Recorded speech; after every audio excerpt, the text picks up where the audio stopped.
Hello, this is Shara Mustadi. I am a live and dry blood analyst. I've been doing this since 2013 and I've been teaching live and dry blood analysis since then as well. I have also researched and written my own live and dry blood training course to be able to really focus in on the scientific verification of the things that we can see when looking at blood under dark field, and how certain things can appear, why they do appear, various different pathways of the body, and how it creates cells that look a certain way. When you look at a drop of blood under a microscope and you take the sample correctly, and you are also trained in the hematological terms that you're going to need in order to be able to view this and understand what you're seeing under the microscope, you also need to know about anatomy and physiology.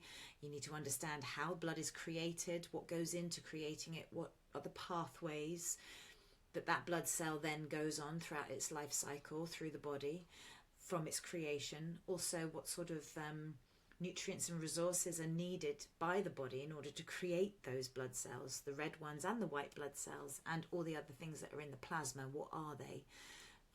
What are their functions? What are their purposes? What do they look like when they're healthy and normal, and what do they look like when they're not? And that's the same for all the things: the red blood cells, the white blood cells, and the thrombocyte aggregations and other things that you can see in the plasma. When you're learning live and dry blood analysis, you are learning how to differentiate an artifact from something that is actually in the blood. When you're looking at blood under a microscope, there are so many possible artifacts that can appear from many different angles. Are the microscope slides contaminated in some way? Does the person's finger get contaminated in some way? No matter how many times you wipe the finger and use all the right procedures, you can still get artifacts in that sample. So you have to be able to not know when not to pay any attention to these forms that appear. And I am always responding to my students from around the world when they're taking photos. I say, what's this thing? Because you see these amazing structures in the blood that create these forms, and they look really interesting, but they aren't of the blood. And when you're looking at the blood, you cannot tell by looking at something under a microscope, a blood sample under the microscope. You cannot tell just by looking at it what it's made of and where it came from, because it's not a chemical analysis, and you're just looking at something. And dark field analysis is a different lighting to normal bright field. You're scattering the light throughout the sample through different angles, and it catches the very fine structures that are in the blood, so you can see some really fine stuff. You can see the granular the granules within the white blood cells. You can see, you have to learn how to differentiate between all the different types of white blood cells, and there are quite a few of them. You also have to understand how a microscope works properly, so that you can use it properly and use the lighting and use all of that design to be able to see properly. And there's a lot of technical stuff that you have to do to be able to do that. So that in a nutshell is my expertise. And here you can see on screen I have the Microbe Hunter. Now, he has lots of lovely videos up on YouTube where he looks at things under the microscope, and you know, he has his own perspective. He is not a live and dry blood analyst. He's not a holistic therapist. He's not a medical therapist. He's not trained in that way. And he has put out a video where he is trying to share his opinion, which in my opinion is not correct. He has an idea about blood analysis that is not correct. And this is a very common misconception about what live and dry blood analysis is and how it can be used. Firstly, I want to differentiate between holistic and medicine. Okay, so the holistic model of healthcare is not the same as the medical model of healthcare. If you are going to do tests in the mainstream medical world, those tests have to be verified and they have to be used to generate results from the test that give you specific pointers and markers that allow you to diagnose a disease. Diagnosing, mainstream, not holistic. Holistic people do holistic medicine, holistic wellness, holistic healthcare has nothing to do with diagnosis. And he thinks people are using live and dry blood analysis for diagnosis and to prescribe medications, which they're not. That's completely illegal. It's not a mainstream medical test. It's not. So you can't use it for that purpose. And in my code of ethics that I have written in our course, and let me just frame this properly, we decided to do a course, and we decided we were going to be very ethical and make sure that we were training practitioners to do a professional analysis job. Ethics are very important, and anyone that signs up to our course is signing up to our code of ethics. And we also had to create this code of ethics in order to be insured as a training body, a global online training body that teaches people all over the world how to do this.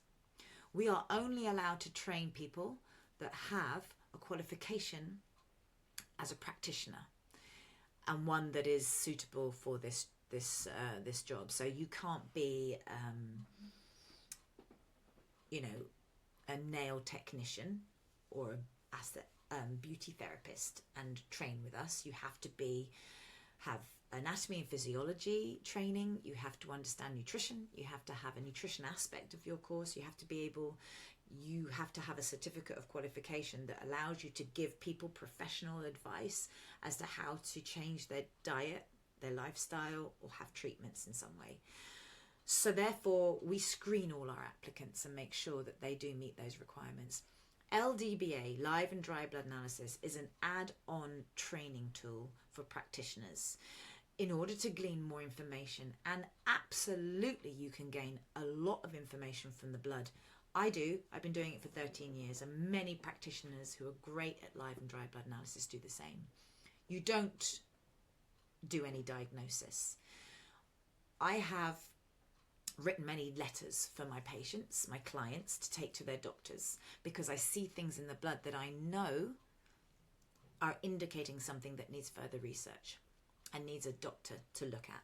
So I write letters, and many of my clients have taken those letters to their doctor. Their doctor have, on looking at these images that I've taken and my advice, have said, we need to test you for this, this and this. They've gone on for further testing. They maybe have changed their medication. They maybe have gone for a scan where they wouldn't be allowed a scan normally. They have also gone to a hematologist for further questioning, and maybe a hematologist has even contacted me to say, can we talk about those findings? So it's very useful for people that are not finding that they're getting anywhere sometimes. They're taking medications, but they're not feeling any better. They go to the doctor, they get tested by the laboratory testing, where they take blood from the vein and they send it off to a laboratory and they test the blood, and it comes back and everything's within range, but they still feel bad and they want other answers. Of course, these people are going to look for other ways to look at their health. I pray that they come across a very well-trained, professional and ethical practitioner who does live and dry blood analysis, so that they can get a proper assessment and an analysis of their blood. A proper assessment means that blood sample needs to be taken correctly, it needs to be scanned thoroughly, and the person doing it needs to be trained well enough to know how many blood cells, how many white blood cells of the different types of white blood cells should there be in a normal sample. And that one drop of blood that you look at represents the whole of the blood, because the cells are so small. It's all to do with scales. And that one drop, when it's scanned thoroughly and properly, and the sample has been taken correctly, that one drop can represent the whole of the blood, and therefore it can represent the proportions of each of the cells and what sort of amounts there are within that sample in that one drop.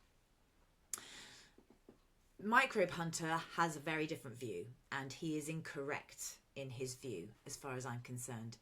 And so I wanted to go through this and point these things out to you, because if you're being trained in live and dry blood analysis, you should be trained properly.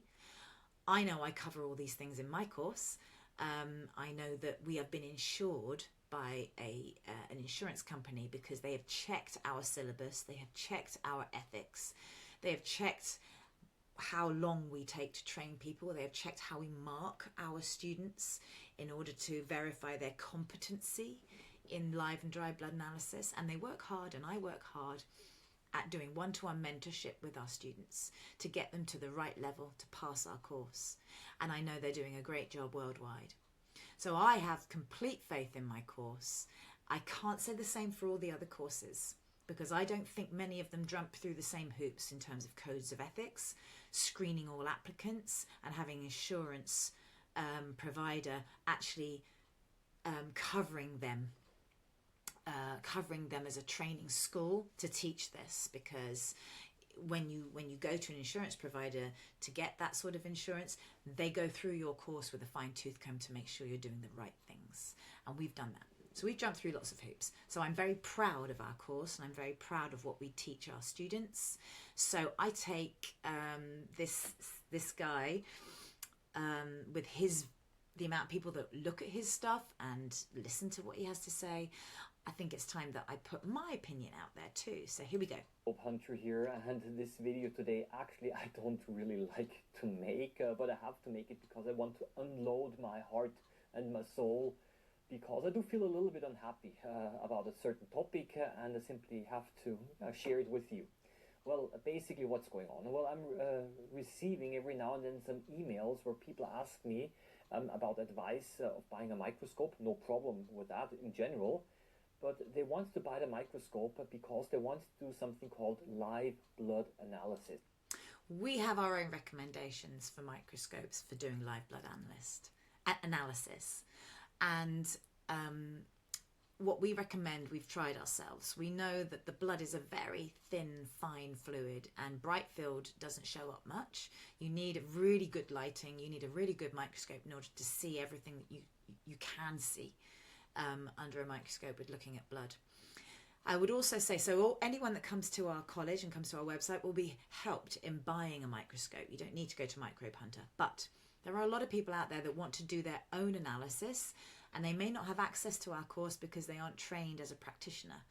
And I have to caution anyone that wants to just do their own blood analysis without being trained properly, because you can end up scaring yourself, scaring other people with what you see under a microscope if you don't really know what you're looking at.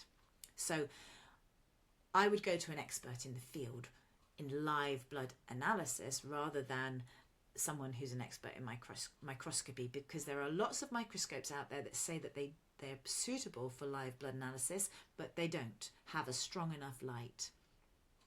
It's live blood analysis, and they asked me for a microscope recommendation to do that technique. And I have a problem with that. First of all, I highly disagree with live blood analysis. I'm going to explain you in this video what it is and why I disagree. And so I'm a little bit in a dilemma, because I don't want to be impolite, but at the same time I don't want to recommend something that essentially I don't agree with, for a technique that I don't agree with. So essentially I don't respond to those emails, and might appear to be a little bit unfriendly. He's not a hematologist. When you look at blood under a microscope, you can see cells, and you can see the size and shape of them. And some of those sizes of those cells have been produced that way because of what's happening in the bone marrow. Nothing to do with microscope, nothing to do with you looking at it and seeing things differently. When you look at blood under a microscope, it can't lie. If you take the sample properly and you've been taught properly so that you can recognize all the abnormalities that you can see in the blood, and you know how many there should be in a normal blood. Everybody's blood has something that doesn't look quite right. Everybody's blood, because not all of our blood is 100% perfect. We know when you're trained in blood analysis what percentage of the red blood cells should look normal. And what's normal, 1 or 2 abnormal cells, is normal. So you don't raise the alarm at just one cell that doesn't look quite right. That's why you have to scan the whole of the sample, and you have to be trained to do that properly. So in some ways, what he's saying is he's talking about people who aren't trained doing it, and they can make mistakes, which is true. And he's not trained either. He's not trained as a holistic therapist. He's not trained in nutrition. I doubt if he's trained in hematology to understand hematology terms. He probably knows quite a bit about it because he's looked at blood under the microscope. But does he really understand? Has he been trained in what a blood sample can tell you? And let me tell you, dark field analysis is still used in medicine to be able to determine certain morphologies in the blood. It is still used. I have just read a research paper the other day about how they're now detecting circulating cancer cells in blood using dark field analysis. So he isn't abreast of the whole truth of dark field analysis. Neither are doctors, neither are lots of medically trained people. So just remember that. Rude because of that. But after some, first of all, some basic background. Of course, it is possible. That's not how you take a sample. You take a sample like that, you damage the cells, you can cause a lot of abnormalities of the cells within the sample because of the way you've taken the sample. So he's doing it wrong. And I have done so. Of course, it's possible to take a little bit of blood and put it under the microscope, and when you do that, you're able to see both the red and the white blood cells under the microscope. He let that sample oxidize. You could see it was still red when he laid the cover slip on top. It means it's too thick. So you can only really read the sample when it's one cell thick. And if a lot of your sample is red, not really, really pale pink, then you're likely not going to see enough of the sample to be able to get a good proportion of the cells. And they're going to be damaged, oxidized, on all sorts. And if you have a so-called dark field microscope, and you can do that by inserting a so-called dark field patch stop here. Most microscopes do not have a powerful enough light to see all the details. When you have a powerful enough light, you can see the nucleus, the nuclear lobes within the white blood cells. You can see the granules moving within the white blood cells. You can see the extracellular structures coming out from the neutrophils, for instance, or the thrombocytes or the monocytes when they're overloaded. You can sometimes even see lymphocytes, their actual single nucleus, dividing in real time. You can actually see that happening on the sample, on the cell. This is living blood. It's not chemically stained. It's not treated in any way. It's viable. I have cells that when I put them on the microscope, depending on the health of the blood that it came from, of course, and the nutrition within the plasma and the pH balancing stuff that's in the plasma, the contents of the blood itself, I can look at it 48 hours later and the cells are still alive. The white blood cells are still moving. These are things that people like this Microbe Hunter guy will never see because he doesn't think it's possible, or he's not interested, or he's not using the right microscope for it. Just bear that in mind. In the stage, beneath the stage. He's using a dark field stop, which is already, I know that a lot of microscopes out there use this. It's a sort of cheat way of creating dark field, and you lose a lot of definition. You lose a lot of light and you lose a lot of definition. Or maybe you have a dark field condenser. Then you're able to the red blood cells that essentially carry the oxygen in our blood.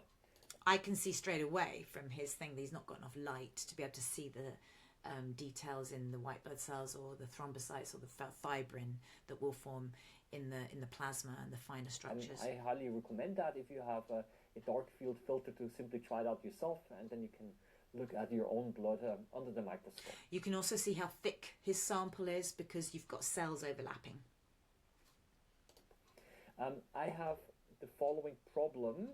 When people now start to use this as a form of diagnosis.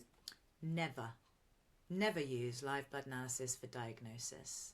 So I've already discussed this. Ethically, it's wrong. You cannot diagnose anything. You might see something that needs further investigation, and if you're experienced enough and you're knowledgeable enough and you're a professional, you can suggest to your client that they go for further checks. If you're somebody who's a nutritionist and you're used to doing and ordering tests, you can use live blood analysis to help guide, well, what test should we do? Is this showing signs that maybe there's some deficiencies going on, which you can see in a single drop of blood under the microscope. You can see if the cells are normal or not. And sometimes they get produced abnormal when there's not enough nutrients to produce them normally. And it's well known, if you're trained in this, what nutrients you need in order to produce cells normally. So disagree with him. For medical we purposes. Don't use it for So diagnosis. in other words, people analyze the blood, and then they, by looking at the red blood cells, at the way they move and some other things, they kind of they claim that they're able to interpret that in such a way to... He doesn't know hardly anything about live blood analysis, so his opinion is based on very little information, which I find very unethical, to be putting out this video based on his own biased opinion, which is built upon a foundation of very little knowledge. So it's so easy for me to just say to you, this guy doesn't know what he's talking about when it comes to live blood analysis. Not a clue, because you don't look at the way the blood cells move and diagnose something. That's not in my teaching and my training. It's the size and the shape, and that tells you a lot. You can see a lot of abnormalities in a cell. Sure, the movement has something to do with it, but it's not enough to make any kind of assessment just because of how they move. The size and the shape, yes. The irregularities and the level, the amount of irregularities there are. But guys, if you're going to do live and dry blood analysis, you can't just look at a couple of thousand cells. That one drop is 5 million cells. You need to scan most of that slide in order to be able to get an idea of the proportions of these abnormalities within the whole of the body. Otherwise, it's insignificant. Analyze whether the person has an illness, a whole range of illnesses. We're not diagnosing illnesses. We're not diagnosing diseases. We're not diagnosing anything like that, okay? Live and dry blood analysis is not a medical treatment. It's not a medical assessment. It's not a medical test. This is a holistic viewpoint. It is assessing the condition of someone's blood and any clues that there may be within that something's out of balance. Whole catalog they're able to diagnose here.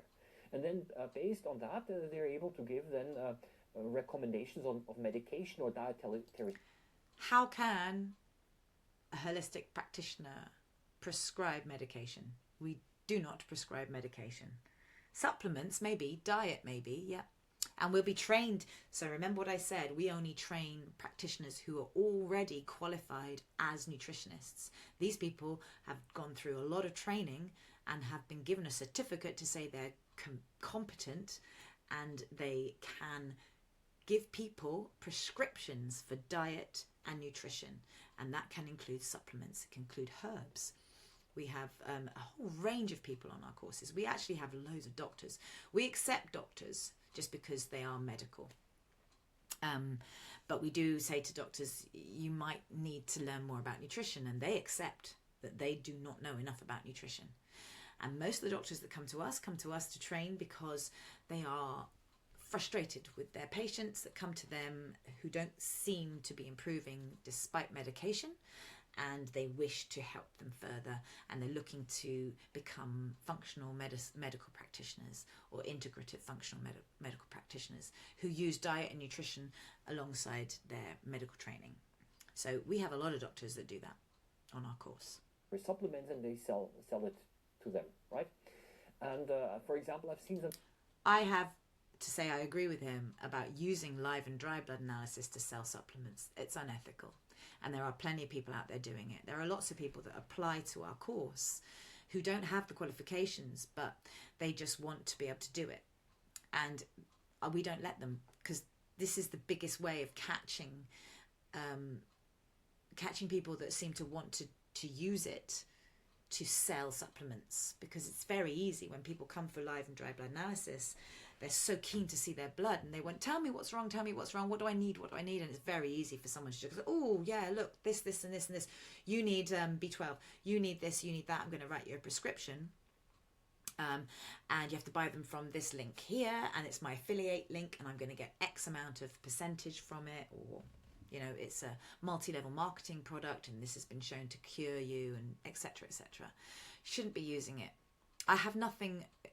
I don't have any problem with practitioners, nutritionists making a percentage off of things that they're recommending, because often there are much better quality products than you can buy off the shelf, and they are, prescribing them. These people have been trained. They've spent a lot of money and spent a lot of time gaining the education necessary to be able to know how to choose what therapeutic supplements are needed in order to help somebody. So they're getting a bit of a commission based on their training, that and I don't have a problem with that as long as they are doing it ethically.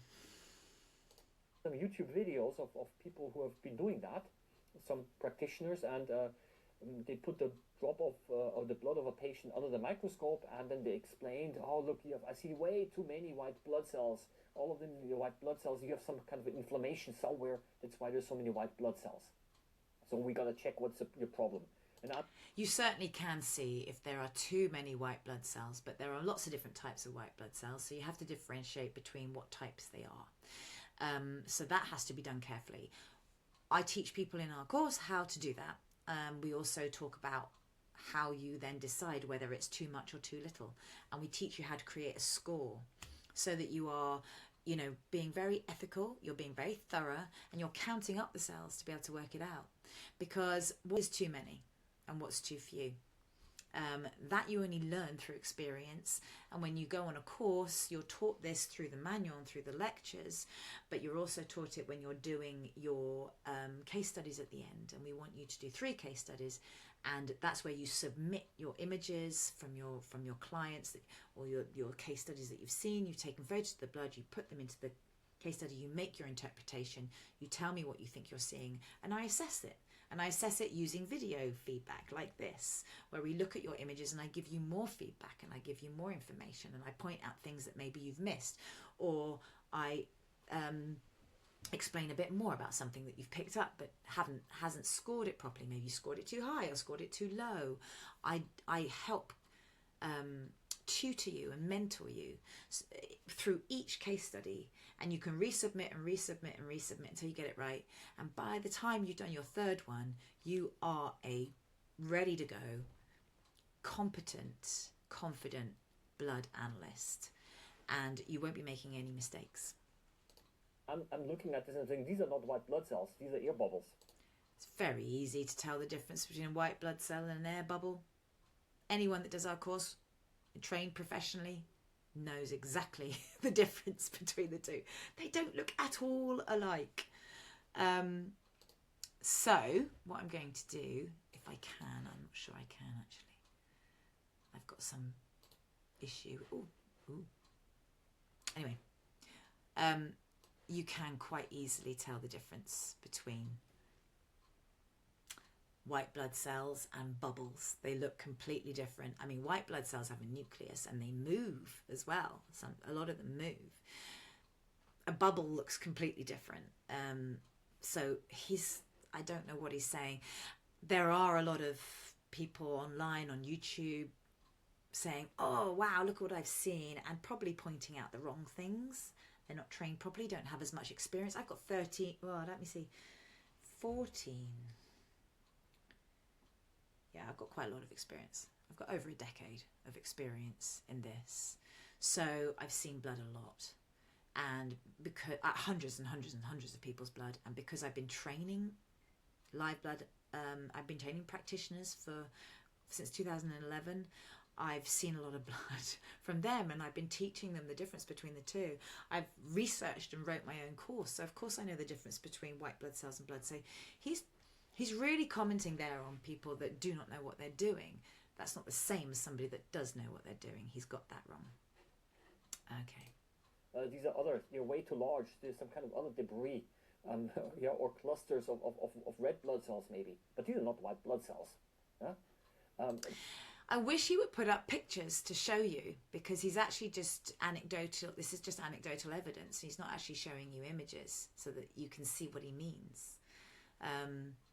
So he's got an opinion here, and he's got lots of followers here looking at what he's doing, and he's dissing my profession and dissing everything that I've learned and everything that I teach, and any of my students and anyone else out there doing live blood analysis in a professional manner. He's dissing all of that on his platform, but without any evidence. But essentially, during a session like this, the patients are talked into believing that they have some kind of an illness, this has to be then treated. I have a problem with that. Well, first of all, because live blood analysis, there is absolutely no scientific evidence that supports that, and quite on the contrary, we know that many of the things that are seen there are actually something that we call artifacts. Here we go, we've got some evidence. Definitely, there are things out there that are called artifacts. Recently, post-pandemic, the amount of people that have been picking up a microscope and having a look at it, and because they're a doctor or they are a practitioner or whatever, and they haven't looked at blood before, they've only started looking at it now, and they don't work in a laboratory, they're not testing the blood in any other way. Some people are, some people aren't, but they are picking up all kinds of things in the blood and calling them all kinds of things and frightening people, saying that they've got these things in their blood. That's wrong. I would agree. There are a lot of artifacts that are being labelled as all kinds of things, and they're not. And I can prove it just because I've seen these things in the blood before the pandemic, and also I see blood all the time. And what a lot of these people are saying are that, you know, whether you're vaccinated or unvaccinated, you're going to have all these things in your blood, and you don't. You don't. You do if your slides are contaminated or you're not taking the sample properly. But a lot of that is, I'm afraid, it is not true. So I do agree with him about how people are pointing out artifacts and calling them parasites or whatever. It means that essentially these are structures that appear out of the preparation. This is not dark field, by the way. This is bright field. And this is a damaged blood sample because you can see all these cells are stacked up together. So this is not even, you're not even able to analyse the blood here at all. But it does show you the size of this, what looks like what people call a hydrogel ribbon. It looks like that, but it's actually just a fibre that's landed in the blood. Of the sample. So, for example, dust and dirt is sometimes interpreted as being something meaningful, but the slide was simply not cleaned. Okay? This is true.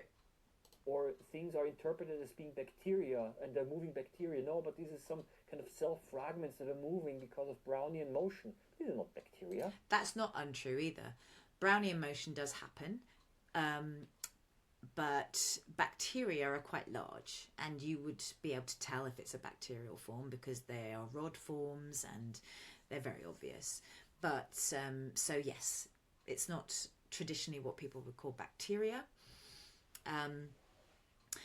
However, we do in live and dry blood analysis have another philosophy that we take on board, which goes back to Pasteur and Béchamp and the sort of struggle that was around germ theory and terrain theory. And we're very much in the terrain theory side of things. And Béchamp looked at blood under the microscope, and he saw little tiny moving particles, and he called them microzymas. And they were sort of thought of as enzymes, little microenzymes. They're just little proteins that move about in the blood. And if that was taken further by Enderlein, who then researched the blood and found that these were little tiny forms that if you changed the culture medium that they were in, they would form bacterial forms. They would actually grow into bacterial forms. And this is called pleomorphism. And there's a load of work and research on that, and it does veer off from mainstream medicine. And so we do look at that in the course. We look at Enderlein's theory, and we look at pleomorphic forms, and we talk about the microbiome, and we relate it to the fact that we are not sterile beings, that even our blood isn't sterile. And there is science now that backs this up. That we are not sterile. The placenta is not sterile. The amniotic fluid is not sterile. Things are not sterile, and what we see in the blood can sometimes reflect that too. However, Brownian motion is is part of the reason why these forms move. It is Brownian motion. They don't have a motion of their own. So he's kind of right and he's kind of wrong at the same time from our perspective, from the philosophy that we follow. As a live and dry blood analyst, you don't even have to take any of that on if you don't want to. You can just read it out of interest, but it doesn't have to be something you use in your work as an analyst. There's plenty in the live blood and the dry blood, which this guy doesn't know anything about. Dry blood used to be a medical test as well, so... As a matter of fact, bacterial blood, that amount that you're actually able to see, that would be a very dangerous thing. It's called sepsis. Yes, he's right.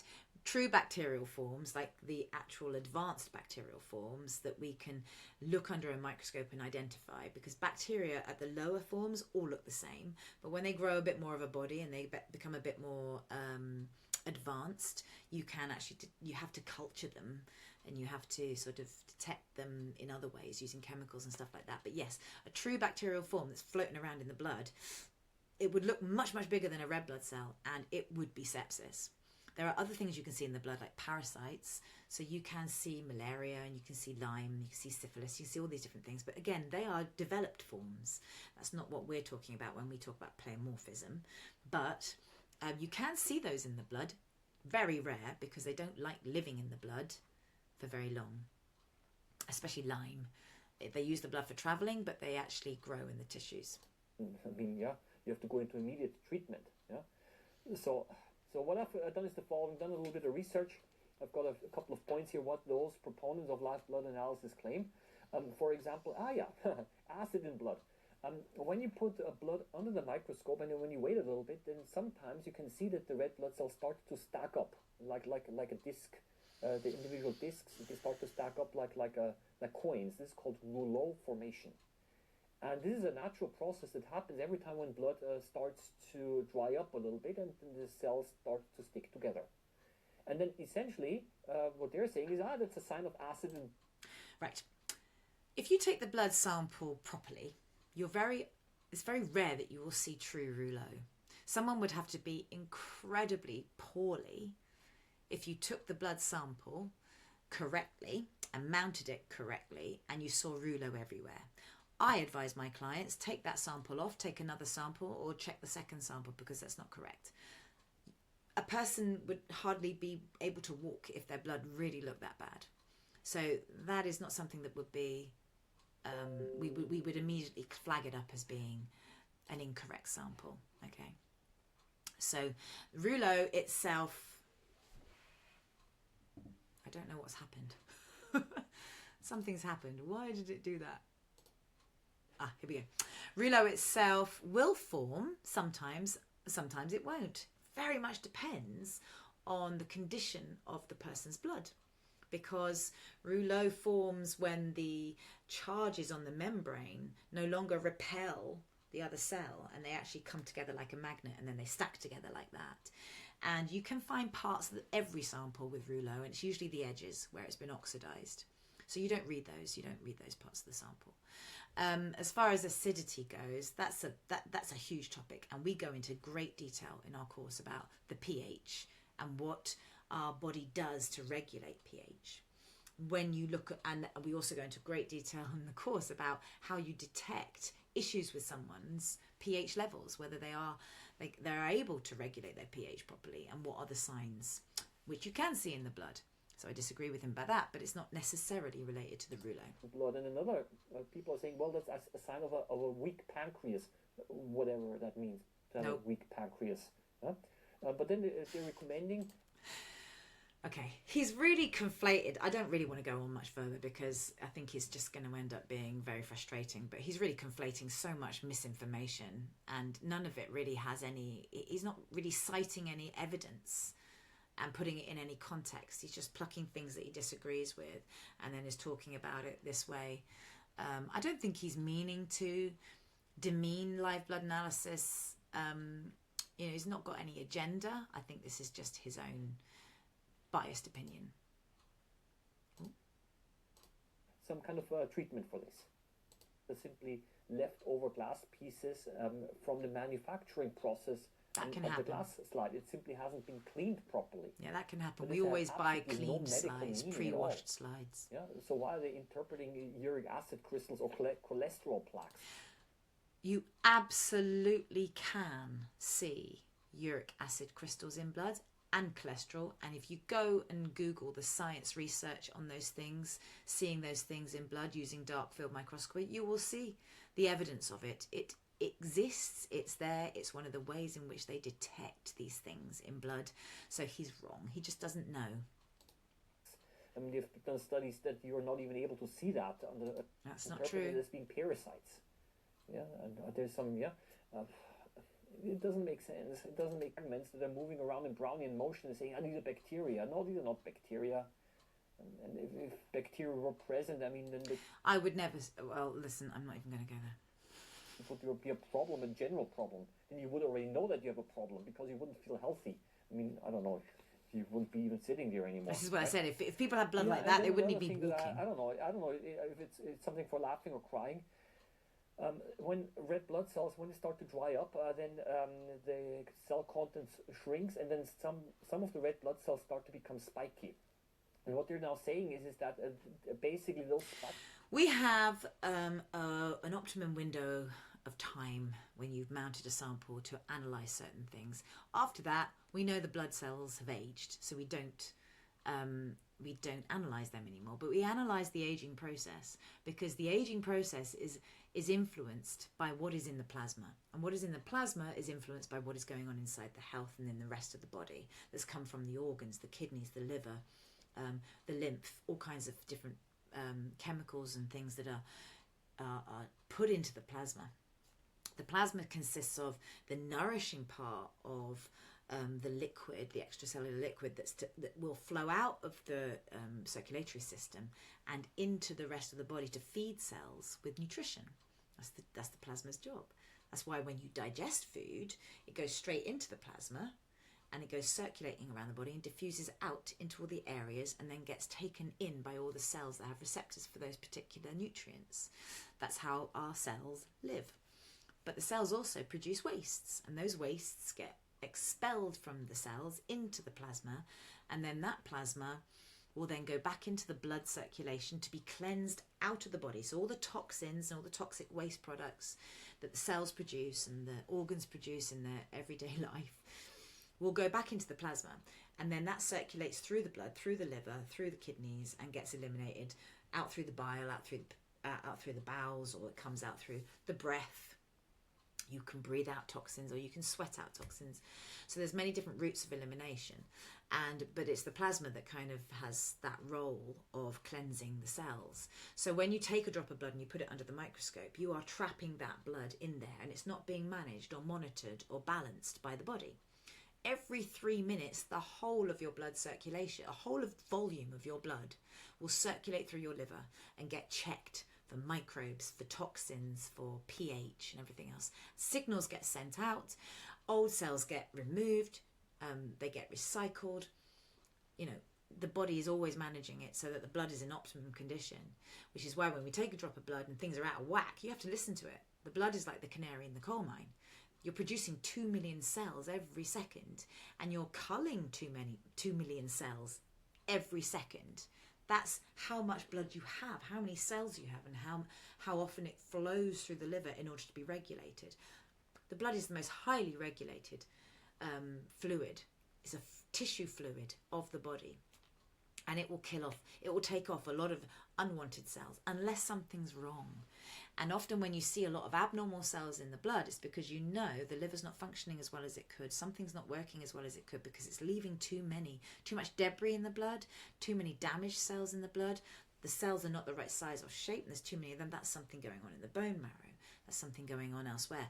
But we then ask questions as nutritionists. Why would that be happening? There can be many routes to the causation of a particular abnormality. You have to work out which one. That's the analysis process. That's the interpretation that you get taught how to do when you're training to be an analyst. So you're not just like plucking things out of midair. You're actually being a detective. You might have to ask more questions. You might have to look at the health history of this person. You might need to understand more about their symptoms. You might need to know about their diet. You get all that information before they come, and then you look at their blood, so it adds to the information. So what this guy knows about live blood analysis and how well it can be used to help people understand what's happening inside their bodies and to their health, he doesn't know enough. That means bacteria are kind of budding off and forming from the red blood cell. What? Günther Enderlein from the 19th century called this pleomorphism. At that time they thought that bacteria and viruses and human cells, they can change to become what? Viruses do morph, but we can't see viruses under the microscope. They're way too small. And viruses have nothing to do with pleomorphism.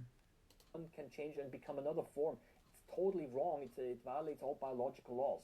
It doesn't violate all biological laws. There's been plenty of new science to show that we are not sterile, that we do have microbiomes in various parts of our body, including the blood. Okay. So he's wrong. Yeah, but here they're saying that the red blood cells are able to form bacteria and yeasts, or if there are some... Yes, yeasts. You can actually have systemic candidiasis, and you can see that in the blood. And if you Google systemic candidiasis under the microscope, you'll see evidence of people's blood that have that in their blood. Fungal forms, people can have leaky gut, and they can have all sorts of things leaking out into their circulation that then flow to different places. Parasites do live in the blood, and they do flow through the blood and go elsewhere. So you can see all these things in the blood. If they're there, you can see them.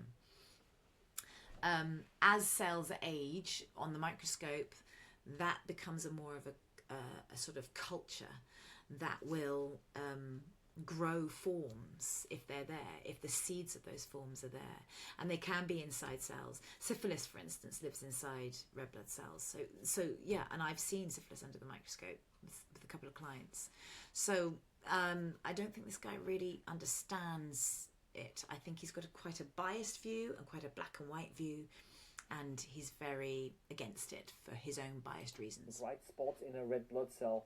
Then they're saying, there's some kind of a fermentation going on. Why should there be fermentation going on? Yeah. Fermentation does happen. It happens as the sample ages, because, as I said, it becomes more like a chemical soup. So once it goes past the window of time that you have to analyse the cells as they would be, as fresh as they can be, as live as they would be, they will start to age. And their aging will depend on what's in the plasma, and that depends on what's going on inside that person's body. So the faster they age, the more sort of toxic the plasma would be, I suppose. That as the acidity rises within the pH of that plasma, it will have an effect on the charge in the membranes of the red blood cells. It will have an effect on how healthy those red blood cells are. Maybe you will see them unraveling and unraveling, and you'll see a degrading of the red blood cells. And this varies from person to person depending on their health and depending on what's in the plasma and depending on the health of the cells. Not all red blood cells are the same. Some membranes are not composed of the right fats and the right proteins. There can be issues with things. You can have genetic issues too that cause weaknesses within these cells, which make them more susceptible to being damaged quicker. And that can have an effect on the person and how they feel. There are so many aspects to this. It's so nuanced and it's so individual. Each person's blood is so different that there's no A to Z of if you have this, this and this, it means this. That's not as simple as that. And a lot of people these days want a kind of dictionary, and they want a system, and they want to be able to have an algorithm that means that they can just go, oh, if it's got this, this and this, it equals that, and I do this, and that's it, solved. That's the simple way of doing it, and I'm sure there are sort of methods out there, bioresonance and different things like that mean that you don't have to know everything. You can just use a mechanism, use a gadget or something, and it will tell you either yes, no, or whatever, like kinesiology and muscle testing and all that sort of stuff, right? There are other things, but this is not what this is about. This is actually quite scientific. It's looking at the body as a whole, understanding the anatomy and physiology, understanding how red blood cells are created, what can happen on their journey through the body, how they can be influenced, their health, how digestion is related to that, how their nutrition and diet is related to that. I don't know what this guy's belief is. I don't know what his diet's like when it comes to health. But, I've worked with, I have quite a lot of clients that are diagnosed with many different diseases, not by me, they're diagnosed by their doctor, and they're on medications, and they come to me to just keep their body in line. They go to the doctor too, and they get tests as well. But this is another way of gaining more information, of helping them guide themselves, being more empowered about their own health, because they learn a lot when they come to me, and I teach them about how they're influencing their health through what they eat, through what they do, through what they think, even their environment, everything. He's missing a trick, this guy, but he's not a therapist. He's a technical person who does stuff under a microscope. It's very technical. In a red blood cell. I mean, it's packed full with hemoglobin. It doesn't even have the enzymes to do fermentations, and why should it do that? Fermentation happens because of the growth of various forms, bacterial forms and fungal forms within the plasma, and it's perfectly viable that you can have fungal and bacterial forms in the plasma. Of course it is, because it can leak out through leaky gut. I'm sure this guy doesn't even know about leaky gut. You also, once you can have the sort of the lower formations of these things, the seeds of these fungal forms in the blood, but kept down, because the blood pH does not allow it to grow. And that's why the blood's pH is so important. It really keeps all bacteria at bay. You don't want bacteria in the blood at all. Like he said, sepsis is where that goes.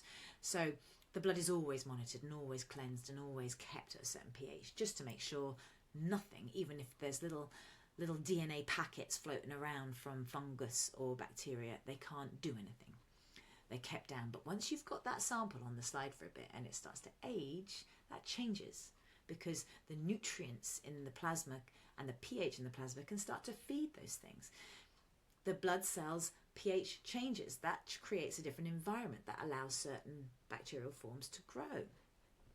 And the red blood cells can start to ferment. They're not fermenting of their own accord. They're fermenting because they have been infiltrated by something else. I mean, humans, we tend to respire aerobically, yeah, and not ferment things. So it doesn't, biologically doesn't make sense, the whole thing. Yeah. So, and it goes on and it goes on. So they're fermenting once. See, I have the same problem with him. Once the blood, just because the blood contains hemoglobin doesn't mean it contains oxygen. And once the blood has been sitting there on the slide for a while, it will contain less and less oxygen. It's just the chemistry of how things happen. And so it is anaerobic. It's an anaerobic situation. The oxygen is our blood does not contain air, right? It's sealed off from air. So of course it can ferment things. And of course you can culture things from a blood sample. So he's wrong here about fermentation. Fermentation doesn't... And it goes on, and the more research you do, the more things they're actually able to find, and the more diseases they're able to cure, not cure, but diagnose, and so on. And I have a problem with that, because there's no scientific basis. I have a problem with what he's saying, because it's not true. We don't diagnose. So he's wrong. But because the things that I know, what are they talking about? Yeah. And why am I talking about this? Yeah, because folks write me standpoint as well, and that is essentially that in the whole concept of live blood analysis does not really adhere to basic scientific principles. So I hope I've helped. I'm not going to carry on watching this because it's just going to be a repeat of the same thing. I hope that helped sort of put his perspective at a distance from the actual truth of live blood analysis, because he's got a biased perspective and it's outdated and he's misinformed, and whoever he's been looking at who does live blood analysis has not been very professional or well trained. And he's not a holistic therapist. He doesn't understand nutrition, doesn't understand those sorts of things. So I have a problem with his opinion. And I know that a lot of people out there that are looking to invest quite a bit of money in training to become a live and dry blood analyst and buy the equipment necessary would see this. And let me just tell you, like, you're not going to find anything on Google that's going to be pro live and dry blood analysis. Hopefully, a lot of you listening to this get that mainstream anything is never going to back holistic stuff, or things where you empower yourself with helping yourself with your own health rather than going down the medical or the pharmaceutical route. Hopefully you all know that, which is why you're attracted to live and dry blood analysis. So don't expect there to be any, glowing reports out there on Wikipedia or in your first couple of pages of Google when you look at it, or from people like this. But you should do your due diligence and make sure you go train with someone who has ethics, who has done this for a long time, who has an insurance backing for what you're teaching, because that is a hoop that has had to be jumped through in order to do what we do. And it enables us to give our students a certificate, not just a certificate of completion, a certificate of competency, which is very different. You can become associated with the CMA and all sorts of other bodies and have that sticker put on your website, which we have done. But that doesn't mean much, because the truth is, when we applied to do that, they didn't check us out at all. They just took our money and gave us what we wanted, the service that they were offering. They didn't check us out at all. And an insurance company is where it's at, because an insurance company will not back you unless they've done their due diligence, because they don't want to be sued and they don't want to pay other people for our college being sued if they haven't done their due diligence. So they're very, very, very careful, and we pay yearly fees and have to keep submitting our forms and keep being checked to keep up that insurance qualification. It protects us, it protects our students, and ultimately it protects the public. It protects the public from charlatans. It protects the public from being diagnosed with things when you can't diagnose, okay? So when you sign up to our course, you're signing up to an organisation that has jumped through all those hoops, has double-checked everything, and has it double-checked on themselves, and trains properly, trains practitioners properly. Please feel free to comment if you have any questions, or you want to know anything more about live and dry blood analysis training. We have a website, and we have a contact page which you can easily email us on, and we have a YouTube channel, and hopefully I've helped you work out what to believe. But do always ask questions and check everything. And if you're going to go for live and dry blood analysis, find out more about how long they've been doing it, who they trained with, how they trained. Don't be afraid to ask questions, because you shouldn't just blindly follow something. You should do your own due diligence. Thank you.